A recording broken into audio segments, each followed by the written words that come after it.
Hello everyone, this is question number 6 of exercise 3.2. Question is कि what is the minimum interior angle possible for a regular polygon. एक regular polygon है हमारे पास, तो उसका minimum interior angle कम से कम कितने degree का हो सकता है, ये हमसे पूछा गया है क्वेश्चन में. तो अगर हम देखें कि पॉलीगन में सबसे छोटा पॉलीगन कौन सा होता है, एक यहाँ पर बात हो रही है रेगुलर पॉलीगन की. रेगुलर पॉलीगन सबसे छोटा कौन सा होता है, इक्विलेटरल ट्राइंगल. 3 साइड का जो पॉलीगन होता है वो सबसे छोटा पॉलीगन होता है, ठीक है. और 3 साइड्स का रेगुलर पॉलीगन है तो इक्वल साइड्स होंगी और इक्वल ही इसके एंगल्स भी होंगे. अब इक्विलेटरल ट्राइंगल के तीनों एंगल्स कितने कितने डिग्री के होने चाहिए, क्योंकि तीनों एंगल का सम 180 होता है, तो दैट मीन्स 60 डिग्री के ये एंगल्स होंगे, राइट. अब लेट बी सपोज कि हम एक स्क्वायर ले लेते हैं. अब स्क्वायर की ऑल साइड्स इक्वल होती हैं. स्क्वायर भी एक रेगुलर पॉलीगन है और इसके एंगल्स जो हैं वो 90 डिग्री के होते हैं, ठीक है. तो अब यहाँ पर देखो, ये 3 साइडेड फिगर है और ये 4 साइडेड फिगर है. अब ये सब छोटा पॉलीगन है.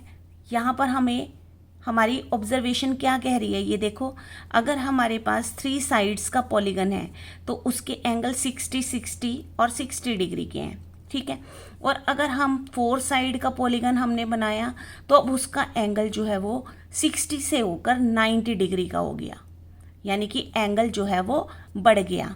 यहाँ पे 60 डिग्री का था और यहाँ पे 90 डिग्री का हो गया, तो ये सारे एंगल 90 डिग्री के हो गए. इसी तरीके से अगर हम कोई 5 साइडेड फिगर बनाए तो उसमें 90 डिग्री से भी ज़्यादा का एंगल हो जाएगा.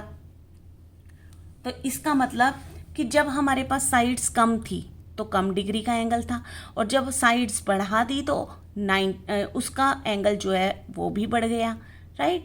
तो इसका मतलब सबसे कम यानी सबसे छोटा पॉलीगन अगर हमारे पास इक्विलेटरल ट्राइंगल है तो यहाँ पे मिनिमम की बात ही हो रही है, कम से कम. तो कम से कम वो एंगल जो है, इंटीरियर एंगल कितने डिग्री का हो सकता है, वो 60 डिग्री का हो सकता है, राइट. अब सेकंड बी पार्ट अगर इसका देखें तो बी पार्ट में क्या है कि व्हाट इज द मैक्सिमम. अब हमसे पूछा गया है कि मैक्सिमम एक्सटीरियर. पहले पार्ट में तो मिनिमम इंटीरियर एंगल पूछा गया था, लेकिन अब पूछा गया है maximum exterior angle possible of a regular polygon. कि एक रेगुलर पॉलीगन का मैक्सिमम यानी ज़्यादा से ज़्यादा एक्सटीरियर एंगल जो है वो कितने डिग्री का हो सकता है. तो अगर हम इसी फिगर पे दोबारा आएँ तो अब ये हमारा इंटीरियर एंगल है, ठीक है.